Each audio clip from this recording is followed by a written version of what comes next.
Hello दोस्तों, तो हम लोग 40 तक कंप्लीट कर चुके हैं, जो कि जीके जीएस और ये आरडब्ल्यू बुक का 40 तक कंप्लीट कर चुके हैं।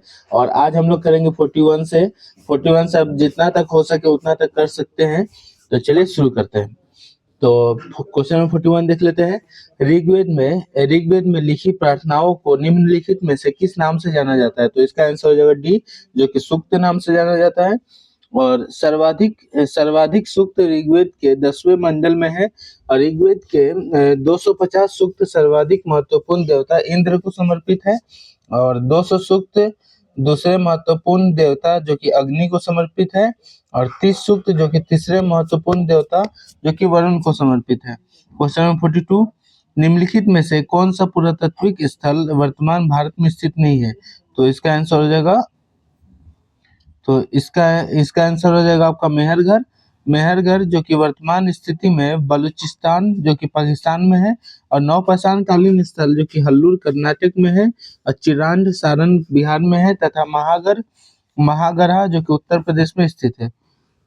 क्वेश्चन नंबर 43, वेदों में सबसे पुराना वेद ऋग्वेद है, जिसकी रचना लगभग डैश वर्ष पहले हुई थी। तो इसका आंसर हो जाएगा आपका बी, जो कि 3500 वर्ष पहले हुई थी। तो वेदों में सबसे पुराना वेद ऋग्वेद है, जिसकी रचना लगभग 3500 वर्ष पहले हुई थी।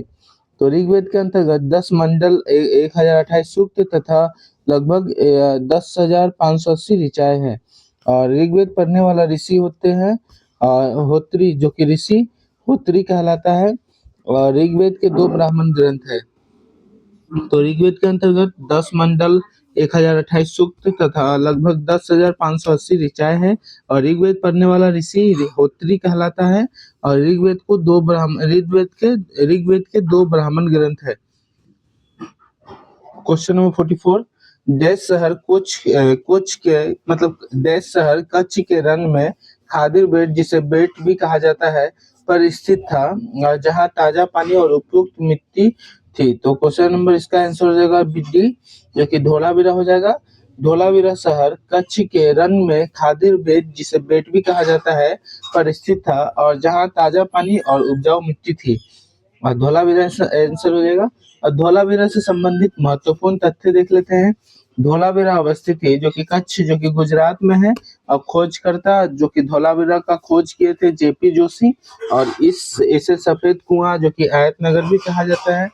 और हड़प्पा कालीन नगर धोलावीरा 3 भागों में विभाजित था। और धोलावीरा से जल प्रबंधन के साक्ष्य प्राप्त हुए हैं। क्वेश्चन नंबर 45, सिंधु घाटी सभ्यता के निम्नलिखित में से किस स्थल पर महास्नानगढ़ की खोज की गई थी? तो इसका आंसर हो जाएगा मोहनजोदारो, जो कि बी हो जाएगा।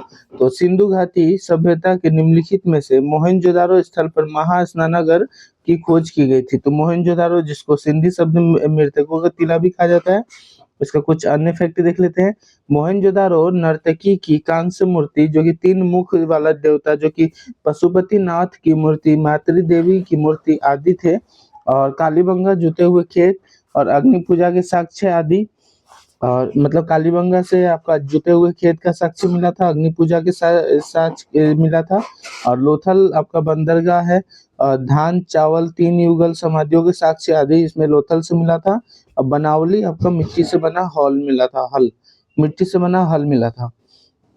तो मोहनजोदारो जो कि नर्तकी की कांस्य मूर्ति, 3 मुख वाले देवता पशुपतिनाथ जिसको कहते हैं, और उनका मूर्ति और मातृ देवी की मूर्ति आदि मोहनजोदारो से प्राप्त हुआ था। और कालीबंगा जुते हुए खेत, अग्नि पूजा का साक्ष्य आदि थे। और लोथल में आपका बंदरगाह, धान चावल जो कि धान का चावल, और 3 युगल समाधियों का साक्ष्य आदि मिले थे। अब बनावली जो कि मिट्टी से बना हल मिला था। क्वेश्चन नंबर 46, निम्नलिखित में से कौन सा स्थल सिंधु घाटी सभ्यता से संबंधित नहीं है? तो क्वेश्चन नंबर 46 का आंसर हो जाएगा आपका मोहनजोदारो। मोहनजोदारो यहाँ पे नहीं है संबंधित, जो कि सिंधु घाटी से संबंधित नहीं है। मोहनजोदारो का सिंधी भाषा में अर्थ मृतकों का टीला होता है। और मोहनजोदारो सिंधु नदी के तट पर पाकिस्तान के सिंध प्रांत में स्थित है। और सर्वप्रथम मोहनजोदारो की खोज रखलदास बनर्जी ने 1922 ईस्वी में किया था। और मोहनजोदारो की शासन व्यवस्था जनतंत्रात्मक थी। और बृहद स्नानागार जो कि मोहनजोदारो का सर्वाधिक महत्वपूर्ण सार्वजनिक स्थल है। और वह मोहनजोदारो को सिंधी भाषा में अर्थ होता है मृतकों का टिल्ला होता है। मोहनजोदारो सिंधु नदी के तट पर पाकिस्तान के सिंध प्रांत में स्थित है। और सर्वप्रथम मोहनजोदारो को खोज राखल दास बनर्जी ने 1922 ईस्वी में किया था। और मोहनजोदारो की शासन व्यवस्था जनतांत्रात्मक थी। और बृहद स्नानागार मोहनजोदारो का सर्वाधिक महत्वपूर्ण सार्वजनिक स्थल है। क्वेश्चन नंबर 47, हड़प्पा कालीन स्थल रंगपुर भारत के किस वर्तमान राज्य में स्थित है? तो हड़प्पा कालीन स्थल रंगपुर भारत के वर्तमान गुजरात राज्य में स्थित है। तो हड़प्पा कालीन स्थल रंगपुर भारत के वर्तमान गुजरात राज्य में स्थित है। हड़प्पा कालीन स्थल रंगपुर भारत के गुजरात राज्य में स्थित है। और कालीबंगा राजस्थान में, बनावली हरियाणा में और तथा धोलावीरा गुजरात में स्थित है। क्वेश्चन नंबर 48, वेद ऋषि कपिल का संबंध भारतीय दर्शन के डैश संप्रदाय से था? तो इसका आंसर हो जाएगा सांख्य। तो वेद ऋषि कपिल का संबंध भारतीय दर्शन के सांख्य संप्रदाय से था। वेद ऋषि कपिल का संबंध भारतीय दर्शन के डैश संप्रदाय से था। क्वेश्चन में इसका 48 का आंसर हो जाएगा सी, जो कि सांख्य होगा। प्रमुख दर्शन और उसका प्रवर्तक देख लेते हैं। तो न्याय जो कि गौतम, पूर्व मीमांसा जैमिनी, उत्तर मीमांसा बादरायण, योग पतंजलि, वैशेषिक कन्नाड जो कि उल्लूक भी कहते हैं, और चरवाक जो कि चारवाक भी होता है। इसका दोनों एक ही है। तो न्याय का हो जाएगा गौतम, पूर्व मीमांसा का हो जाएगा जैमिनी, उत्तर मीमांसा का हो जाएगा बादरायण। न्याय का गौतम, पूर्व मीमांसा जैमिनी, उत्तर मीमांसा बादरायण, योग पतंजलि, वैशेषिक कन्नाड और चारवाक। क्वेश्चन नंबर 49, प्राचीन शहर लोथल जो अब एक प्रमुख पुरातात्विक स्थल के रूप में प्रसिद्ध है, भारत के किस राज्य में स्थित है? तो इसका आंसर हो जाएगा आपका गुजरात, जो कि आंसर डी हो जाएगा। तो लोथल भारत के गुजरात राज्य में स्थित है और एक पुरातात्विक स्थल तथा प्राचीन बंदरगाह है। यह भोगवा नदी के तट पर स्थित है तथा इसकी खोज डॉक्टर एस.आर. राव ने किया था।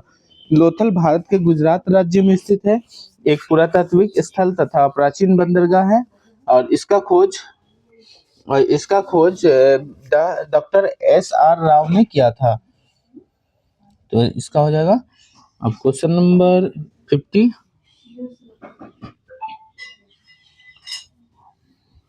क्वेश्चन नंबर 50, ऋग्वेद डैश सूक्तों का संग्रह है? तो इसका आंसर हो जाएगा बी, जो कि ऋग्वेद 1028 सूक्तों का संग्रह है। और ये आया हुआ है 2023 में, आपका SSC-GD 12 जनवरी 2023 का शिफ्ट 2 में आया हुआ है। क्वेश्चन नंबर 51, निम्नलिखित में से किसे नाट्य शास्त्र का रचयिता माना जाता है?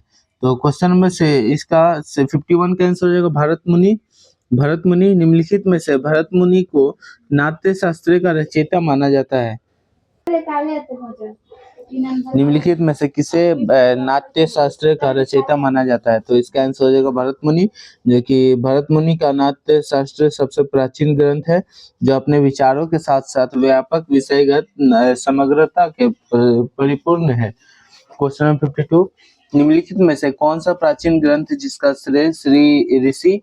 श्रेय ऋषि व्यास को जाता है? प्राचीन भारत का एक प्रमुख महाकाव्य है और इसमें 18 पर्वों जो कि पुस्तकों में 1 लाख छंद है। तो इसका आंसर हो जाएगा आपका महाभारत, जो कि व्यास के द्वारा लिखा गया था और 18 पर्वों जो कि पुस्तकों में 1 लाख छंद है।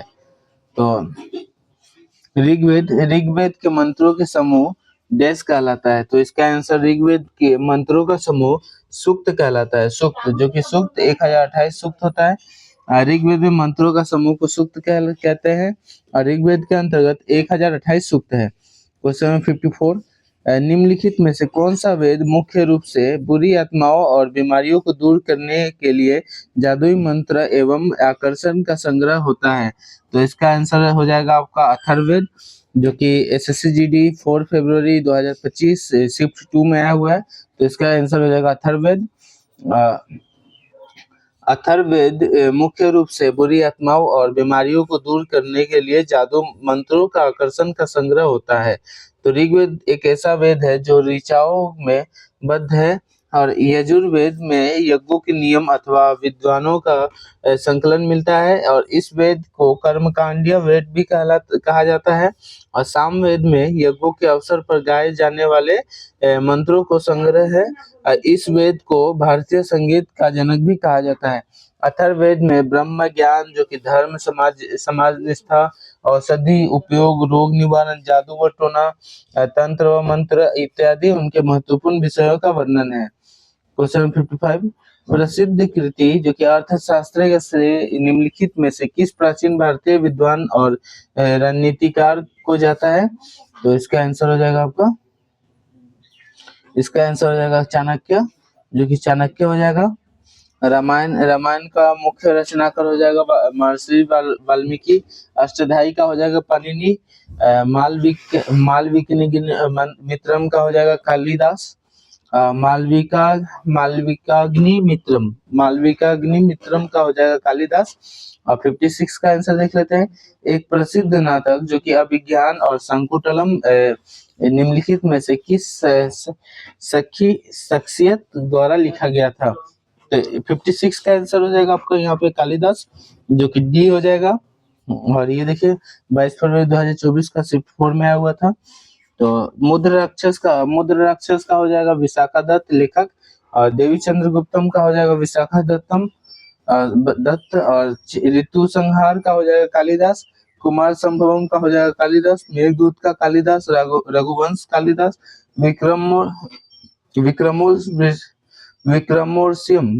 विक्रमोर्वशीयम का हो जाएगा कालिदास। तो यहाँ पे और एक बार देख लेते हैं। मुद्र राक्षस का हो जाएगा विशाखादत्त। देवी चंद्रगुप्तम का हो जाएगा विशाखादत्त। ऋतु संहार का हो जाएगा कालिदास। कुमार संभवम का हो जाएगा कालिदास। मेघदूत का कालिदास। रघुवंश का कालिदास। और विक्रमोर्वशीयम का कालिदास। और नोट कर लीजिएगा, अश्वघोष जो कि बुद्ध चरित्र के लेखक है। और कल्हन जो कि राजतरंगिणी के लेखक है। कल्हन राजतरंगिणी का लेखक है। और अश्वघोष बुद्ध चरित्र के लेखक है। क्वेश्चन 57, कौटिल्य ने निम्नलिखित में से कौन सी पुस्तक लिखी थी? तो इसका आंसर हो जाएगा अर्थशास्त्र। कौटिल्य ने निम्नलिखित में से अर्थशास्त्र लिखा था। अर्थशास्त्र की रचना चंद्रगुप्त मौर्य के प्रधानमंत्री कौटिल्य ने किया था। इसमें चंद्रगुप्त मौर्य की शासन व्यवस्था पर पर्याप्त प्रकाश डाला गया है। अर्थशास्त्र का रचना चंद्रगुप्त मौर्य के प्रधानमंत्री कौटिल्य ने किया था। और इसमें चंद्रगुप्त मौर्य के शासन व्यवस्था पर पर्याप्त प्रकाश डाला गया है। क्वेश्चन 58, वराहमिहिर की रचना पंच सिद्धांतिका देश खगोलीय सिद्धांतों से संबंधित है। तो इसका आंसर हो जाएगा 5, जो कि वराहमिहिर की रचना पंच सिद्धांतिका जो कि 5 खगोलीय सिद्धांतों से संबंधित है। तो इसमें देखिए पंच सिद्धांतिका इसमें भी लिखा हुआ है, इसका आंसर भी 5 खगोलीय सिद्धांतों का संबंधित है। तो इसमें पंच वर्ड यूज किया गया है, तो इसका 5 हो जाएगा। तो वराहमिहिर की अन्य रचनाएं जो कि लघु जातक,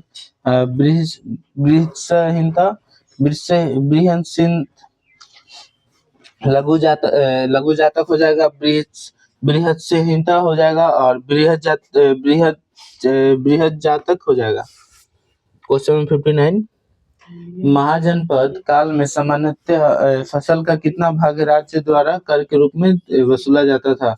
तो इसका आंसर हो जाएगा आपका, इसका आंसर हो जाएगा 1/6, जो कि यहाँ पे हर मतलब 1/6 था, जो कि यहाँ पे लगभग मान लीजिए 16% का लगभग यहाँ पे देना पड़ता था। महाजनपदों की कुल संख्या 16 थी, जिनका उल्लेख बौद्ध ग्रंथ अंगुत्तर निकाय जो कि महावस्तु एवं जैन ग्रंथ भगवती सूत्र में भी मिलता है। क्वेश्चन नंबर 60, बौद्ध ग्रंथ के अनुसार 6ठी से 4ठी शताब्दी ईसा पूर्व के दौरान कितने कुलीन गणराज्यों या ब्रह्मराज्यों साम्राज्यों जिन्हें महाजनपद कहा जाता था ने प्राचीन भारत का शासन किया था? तो इसका 60 का आंसर हो जाएगा 16, जो कि 16 हो जाएगा। और इसका यहाँ पे देखिए 16 है, जो कि बौद्ध ग्रंथों के अनुसार छठी से चौथी शताब्दी में मतलब इसके दौरान 16 कुलीन गणराज्यों या साम्राज्य जिन्हें महाजनपद कहा जाता था। और ये 16 महाजनपद थे।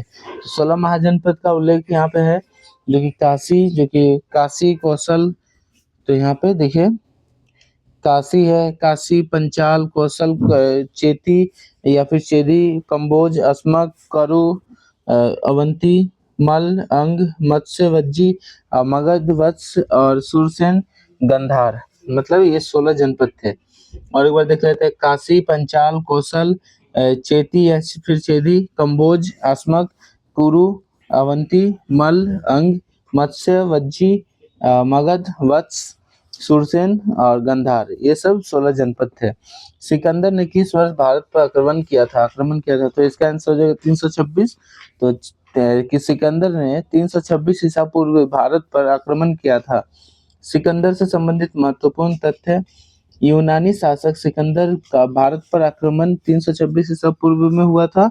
सिकंदर के पिता का नाम फिलिप द्वितीय था और सिकंदर के गुरु अरस्तु थे। और सिकंदर के भारत पर आक्रमण के समय मगध साम्राज्य, जो कि उत्तर भारत पर नंद वंश का शासन था। और सिकंदर की मृत्यु 323 ईसा पूर्व में बेबीलोन नामक स्थान पे हुआ था। क्वेश्चन नंबर 62, हर एक वंश के उस शासक का नाम बताइए जो अजातशत्रु का पुत्र था और जिसने पाटलिपुत्र की नींव रखी। तो इसका आंसर हो जाएगा सी, जो कि उदयन हो जाएगा। हर एक वंश के उस शासक का नाम उदयन है जो अजातशत्रु का पुत्र था और जिसने पाटलिपुत्र की नींव रखी थी। तो इसका आंसर हो जाएगा उदयन। हर्यक वंश का संस्थापक बिंबिसार था। हर्यक वंश का संस्थापक बिंबिसार था और अजातशत्रु के पुत्र उदयन ने गंगा तथा सोन नदियों के संगम तट पर पाटलिपुत्र, जो कि कुसुमपुरा नाम से भी जाना जाता है, कुसुमपुरा नामक नगर की स्थापना की थी।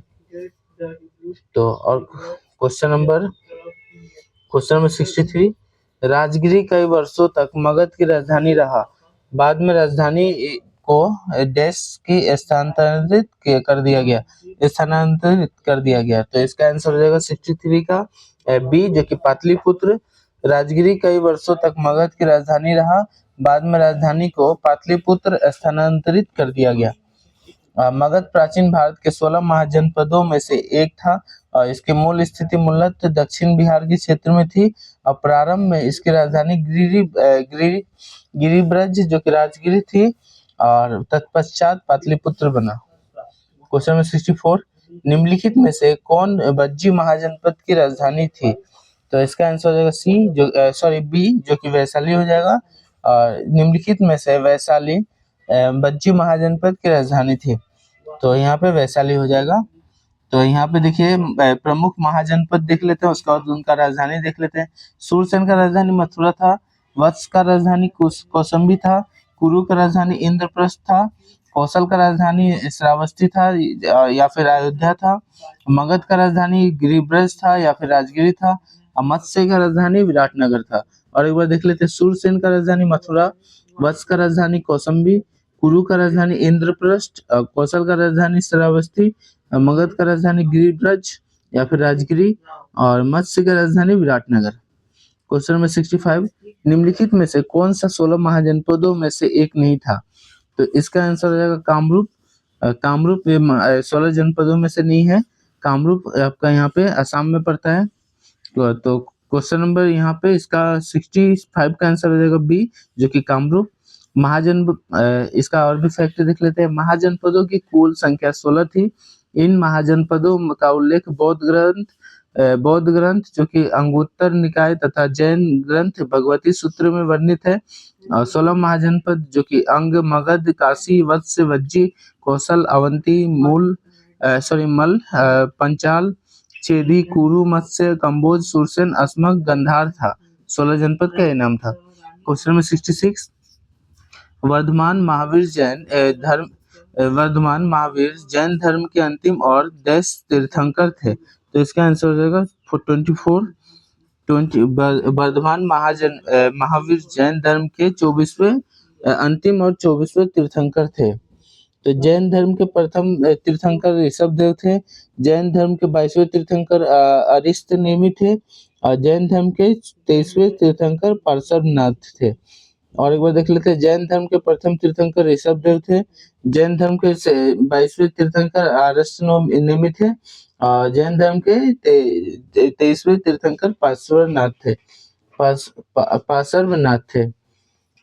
क्वेश्चन नंबर 67, गौतम बुद्ध ने बौद्ध के लिए अपना रास्ता खोजने का फैसला किया और बिहार के बोध गया में देश के पेड़ के नीचे कई दिनों तक ध्यान किया।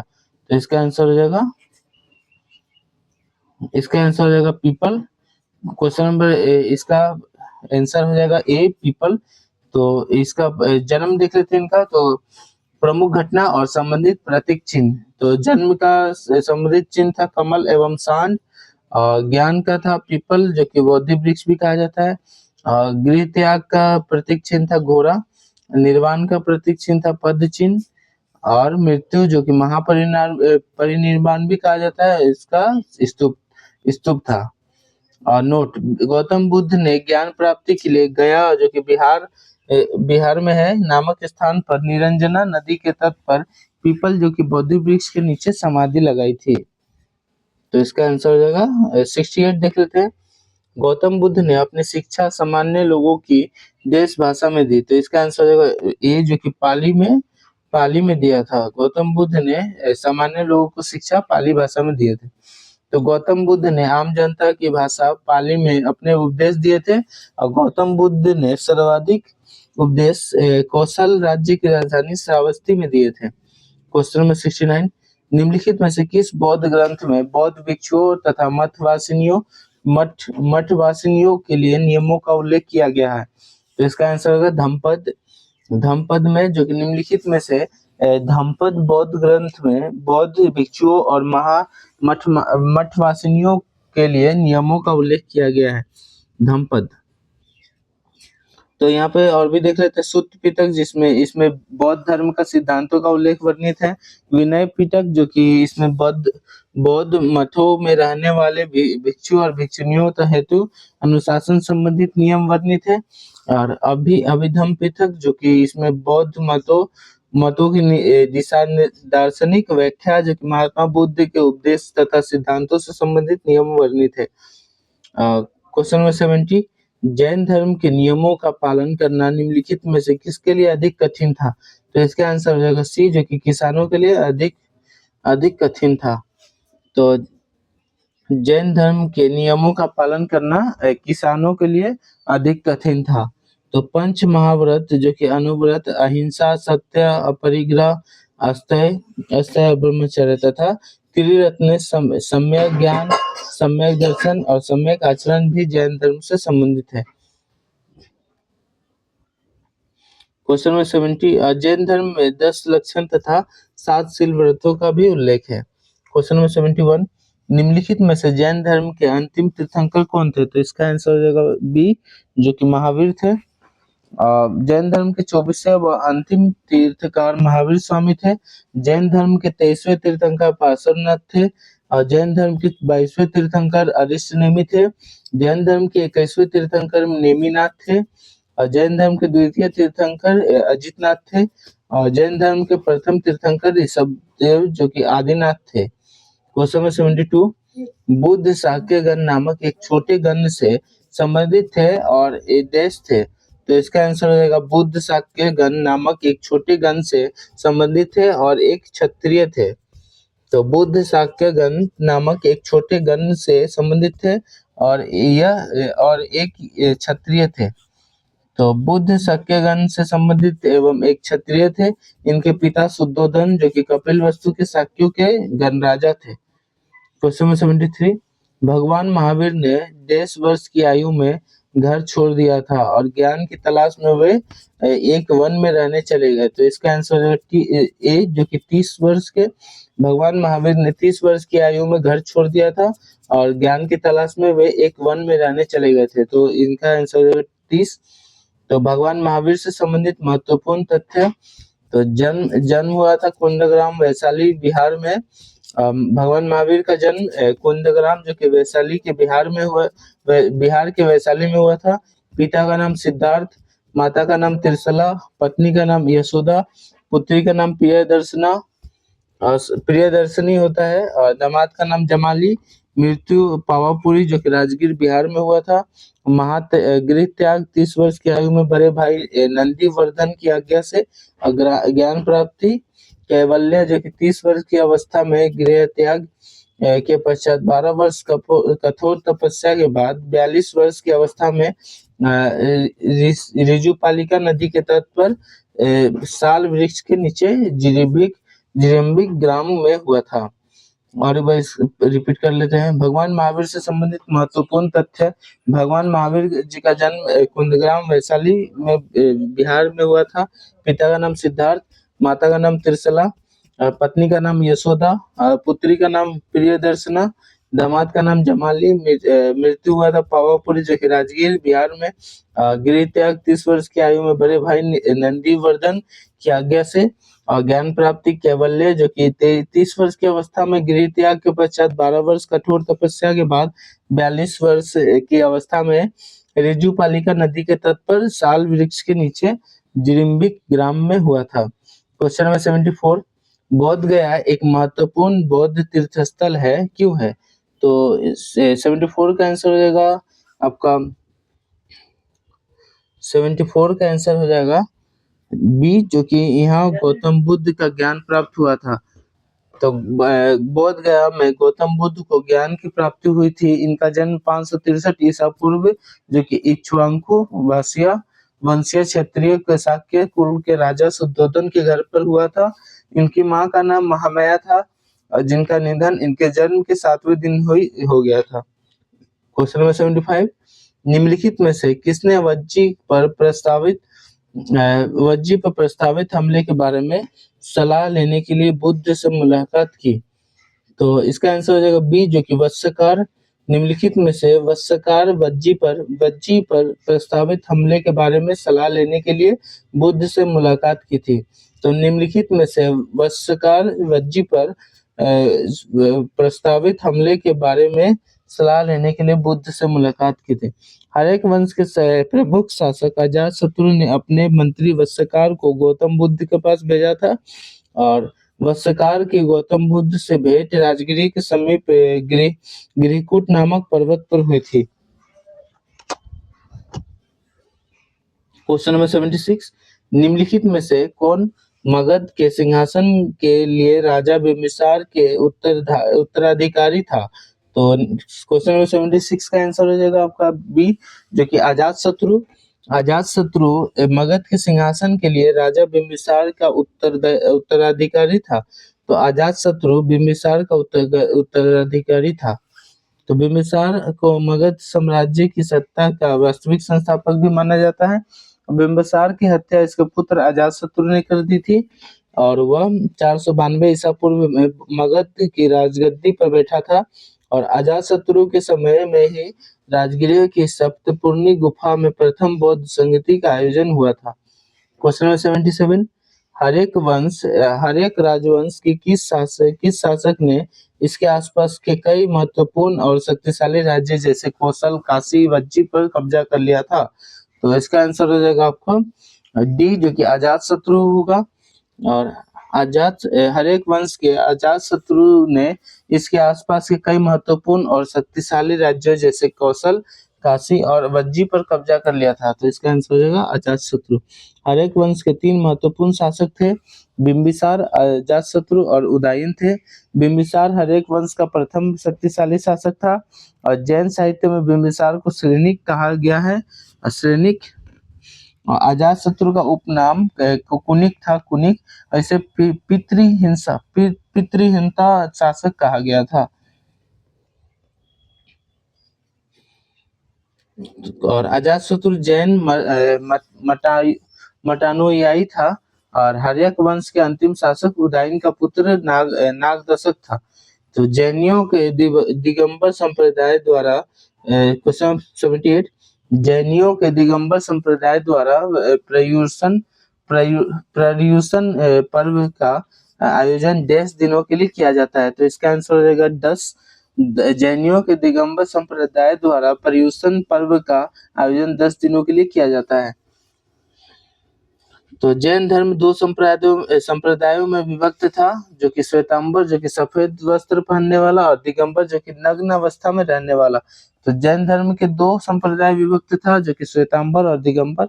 श्वेतांबर सफेद वस्त्र पहनने वाले को कहते हैं और दिगंबर नग्न अवस्था में रहने वाले को कहते हैं।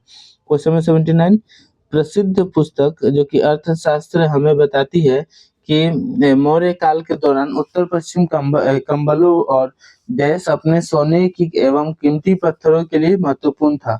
तो इसका आंसर हो जाएगा आपका ए, जो कि दक्षिण भारत। प्रसिद्ध पुस्तक अर्थशास्त्र हमें बताती है कि मौर्य काल के दौरान उत्तर पश्चिमी कंबलों और दक्षिण भारत अपने सोने और एवं कीमती पत्थरों के लिए महत्वपूर्ण था। तो इसका आंसर हो जाएगा दक्षिण भारत। अर्थशास्त्र के लेखक थे कौटिल्य, जिसको चाणक्य भी कहा जाता है। अर्थशास्त्र प्राचीन भारतीय राजनीति का एक महत्वपूर्ण ग्रंथ है। अर्थशास्त्र में मौर्य प्रशासन संबंधित विभिन्न जानकारियों पर प्रकाश डाला गया है। क्वेश्चन नंबर 80, निम्नलिखित में से कौन सा मौर्यकालीन शिलालेख वर्तमान भारत में स्थित नहीं है? तो इसका आंसर है कंधार, जो कि निम्नलिखित में से कंधार मौर्यकालीन शिलालेख वर्तमान में स्थित नहीं है। तो इसका आंसर हो जाएगा कंधार। मौर्य सम्राट अशोक के बृहद शिलालेखों की संख्या 14 है और कलसी शिलालेख देहरादून जो कि उत्तराखंड, गिरनार शिलालेख जो जूनागढ़ जो कि गुजरात में, एवं मस्की शिलालेख जो कि रायचूर जो कि कर्नाटक से प्राप्त हुआ था। क्वेश्चन नंबर 81, मौर्य साम्राज्य की राजधानी देश थी? तो इसका आंसर हो जाएगा पाटलिपुत्र। मौर्य साम्राज्य की राजधानी पाटलिपुत्र थी। अब मौर्य साम्राज्य के संस्थापक चंद्रगुप्त मौर्य थे और मौर्य साम्राज्य की राजधानी पाटलिपुत्र। और मौर्य साम्राज्य के शासन काल की अवधि 322 ईसा पूर्व से 185 ईसा पूर्व तक था। और एक बार देख लेते हैं, मौर्य साम्राज्य के संस्थापक चंद्रगुप्त मौर्य थे। मौर्य साम्राज्य की राजधानी पाटलिपुत्र था। मौर्य साम्राज्य के शासनकाल की अवधि 322 ईसा पूर्व से 185 ईसा पूर्व तक था। क्वेश्चन नंबर 82, विष्णु पुराण के अनुसार चंद्रगुप्त मौर्य की माता कौन थी? तो इस क्वेश्चन नंबर 82 का आंसर हो जाएगा बी, जो कि मूर एक शिकारी की पुत्री थी। विष्णु पुराण के अनुसार चंद्रगुप्त मौर्य की माता का नाम मूर था, जिसका संस्कृत में अर्थ मौर्य होता है। और चंद्रगुप्त मौर्य मौर्य वंश का प्रथम राजा एवं संस्थापक था। और चंद्रगुप्त मौर्य ने 322 ईसा पूर्व से 298 ईसा पूर्व तक शासन किया था। यूनानी शासक सेल्यूकस निकेटर की पुत्री हिलेना का विवाह चंद्रगुप्त मौर्य से हुआ था। और एक बार देख लेते हैं, मूर एक शिकारी की पुत्री थी। तो विष्णु पुराण के अनुसार चंद्रगुप्त मौर्य की माता का नाम मूर था, जिसका संस्कृत में अर्थ मौर्य होता है। और चंद्रगुप्त मौर्य मौर्य वंश का प्रथम राजा एवं संस्थापक था। और चंद्रगुप्त मौर्य ने 322 ईसा पूर्व से 298 ईसा पूर्व तक शासन किया था। यूनानी शासक सेल्यूकस निकेटर की पुत्री हिलेना के विवाह में हेलेने का विवाह में चंद्रगुप्त मौर्य से हुआ था। क्वेश्चन नंबर 83, निम्नलिखित में से कौन सा मौर्यकालीन पुरातात्विक स्थल जो कि लकड़ी के कटघरा के अवशेषों से संबंधित है? तो इसका आंसर हो जाएगा बी, जो कि बुलंदी बाग हो जाएगा। बुलंदी बाग। तो बुलंदी बाग निम्नलिखित में से बुलंदी बाग मौर्यकालीन पुरातात्विक स्थल लकड़ी का कटघरा के अवशेषों से संबंधित है। बुलंदी बाग। तो बुलंदी बाग पाटलिपुत्र की पुरातात्विक स्थल का एक क्षेत्र है और पटना के समीप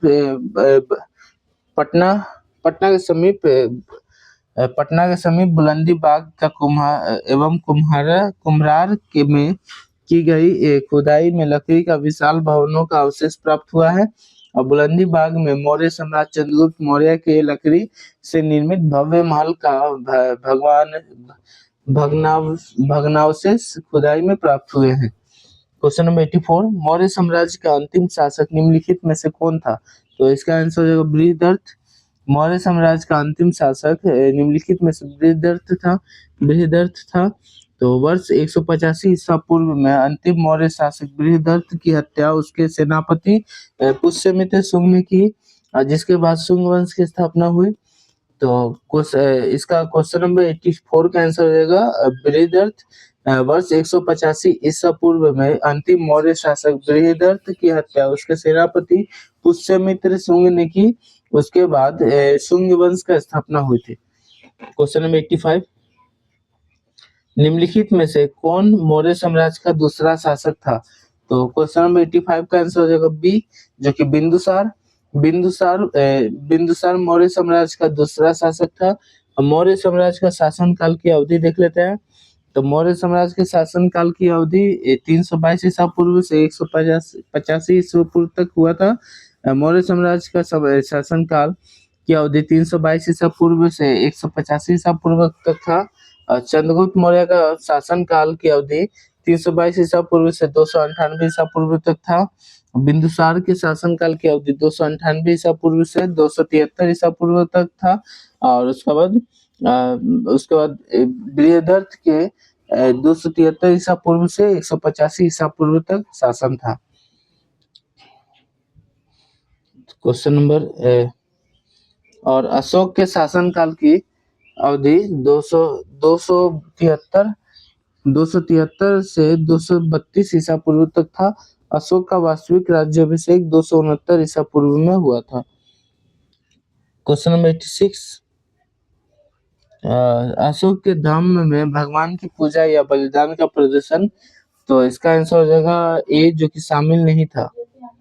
अशोक के धम्म में भगवान की पूजा या बलिदान का प्रदर्शन शामिल नहीं था। मौर्य साम्राज्य अशोक ने अपनी प्रजा के नैतिक उत्थान के लिए जिन नियमों का संहिता प्रस्तुत की उसको अशोक के अभिलेख में धम्म कहा गया था। अशोक की धम्म नीति का मूल सिद्धांत स्वनियंत्रण था। क्वेश्चन नंबर 87, निम्नलिखित में से कौन सा मौर्य शासक चंद्रगुप्त मौर्य का पोता था? तो इसका आंसर हो जाएगा बी, जो कि अशोक बिंदुसार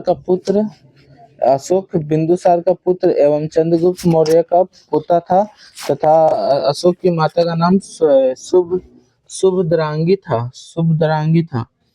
क्वेश्चन नंबर 88, देश साम्राज्य की स्थापना 322-321 ईसा पूर्व में महान सम्राट चंद्रगुप्त मौर्य की द्वारा की गई थी। तो इसका आंसर हो जाएगा मौर्य साम्राज्य की स्थापना 322 से ईसा पूर्व में महान सम्राट चंद्रगुप्त द्वारा की गई थी। तो इसका प्रमुख वंश और उनका संस्थापक देख लेते हैं। तो नंद वंश का संस्थापक महापद्मनंद था। पाल वंश का गोपाल, मुगल का संस्थापक बाबर था। तो यहाँ पे और एक बार देख लेते हैं, नंद वंश का संस्थापक महाजनपद था और पाल वंश का गोपाल और इसका मुगल का बाबर। नंद वंश का महापद्मनंद था। क्वेश्चन नंबर 89, अशोक के अधिकांश शिलालेख देश भाषा में थे और देश लिपि में लिखे गए थे। तो अशोक के अधिकांश शिलालेख प्राकृत भाषा में थे और ब्राह्मी लिपि में लिखे गए थे। अशोक के अधिकांश शिलालेख प्राकृत भाषा में थे और ब्राह्मी लिपि में लिखे गए थे। अशोक ने भारत के सर्वप्रथम शिलालेख का प्रचलन किया था और अशोक के समस्त अभिलेखों का विषय प्रशासनिक था, जो कि रुम्मनदेही अभिलेख को छोड़कर, और अशोक के केवल 2 अभिलेखों जो कि शाहबाजगढ़ी एवं मानसेहरा की लिपि खरुस्ती है। क्वेश्चन नंबर 90, अशोक के शिलालेखों में मुख्यतः किस भाषा और लिपि का प्रयोग किया गया है? तो इसका आंसर हो जाएगा प्राकृत और ब्राह्मी भाषा किया गया है। तो इसका आंसर हो जाएगा डी, जो कि अशोक के शिलालेखों में मुख्यतः प्राकृत और ब्राह्मी लिपि का प्रयोग किया गया है। सम्राट अशोक के लघु शिलालेख, स्तंभलेख और दीर्घ और लघु तथा गुहालेखों की लिपि ब्राह्मी है। सम्राट अशोक के केवल 2 अभिलेखों जो कि शाहबाजगढ़ी और मानसेहरा लिपि खरुस्ती है। और वर्ष 1750 में टिम्फे टेलर ने सर्वप्रथम दिल्ली में सम्राट अशोक के स्तंभ का पता लगाया था। वर्ष 1837 में सम्राट अशोक के अभिलेखों को सर्वप्रथम जेम्स प्रिसम्प ने पढ़ा था। प्रिसेम्प ने पढ़ा था। क्वेश्चन नंबर 91, कौन सा मौर्य भारतीय सम्राट अपने शिलालेखों और स्तंभ के लिए प्रसिद्ध है?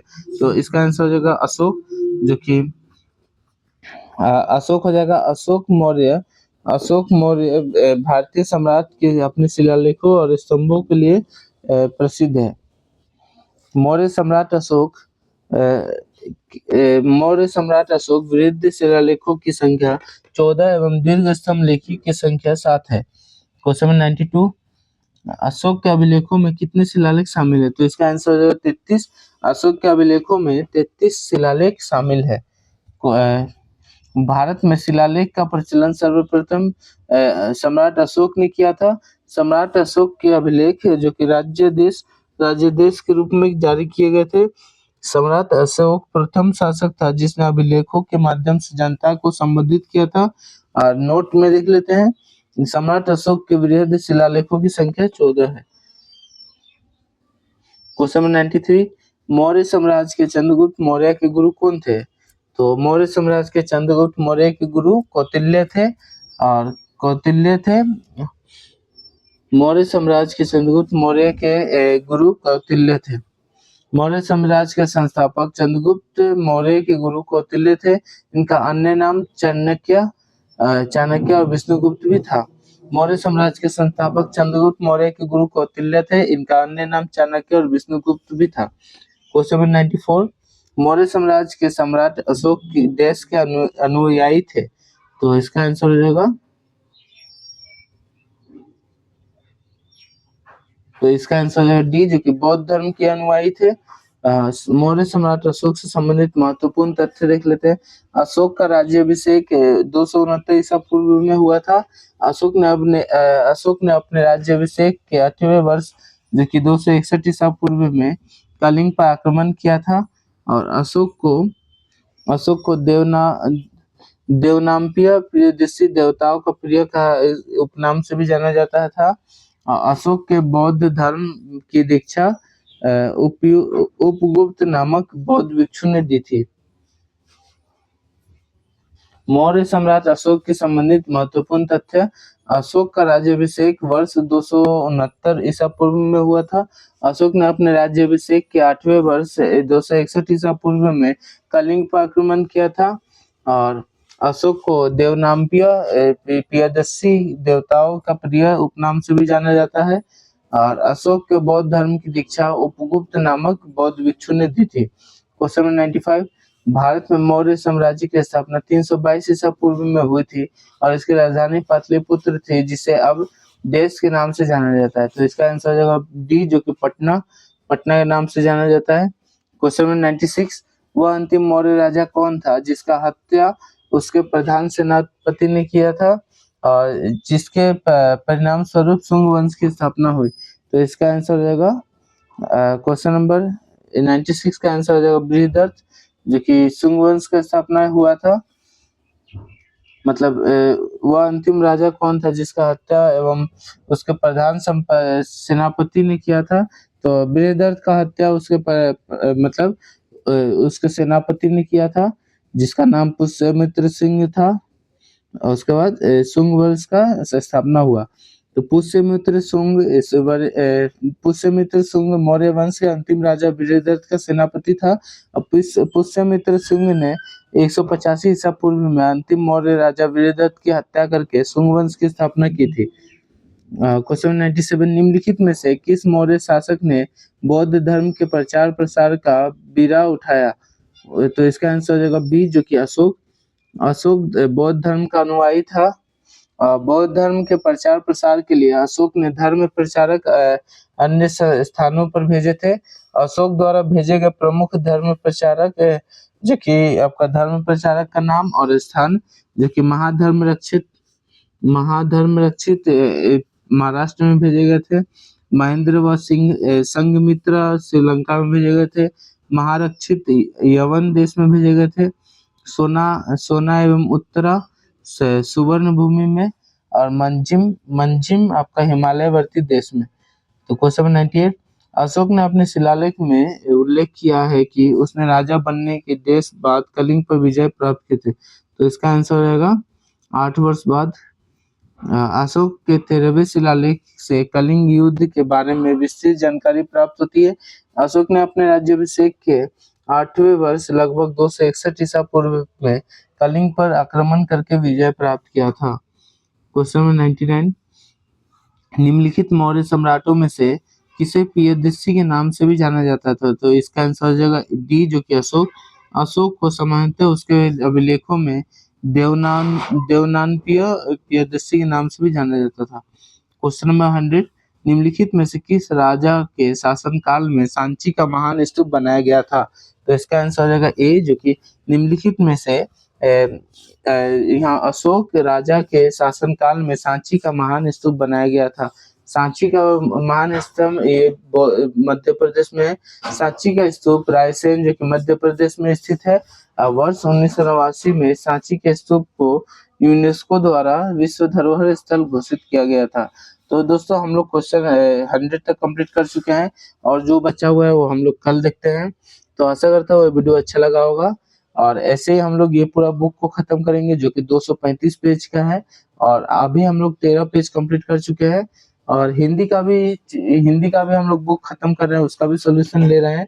तो आशा करता हूँ आपको ये वीडियो अच्छा लगा हो। वीडियो अच्छा लगा तो वीडियो को लाइक करें, चैनल को सब्सक्राइब करें। फिर मिलते हैं अगले वीडियो में। जय हिंद।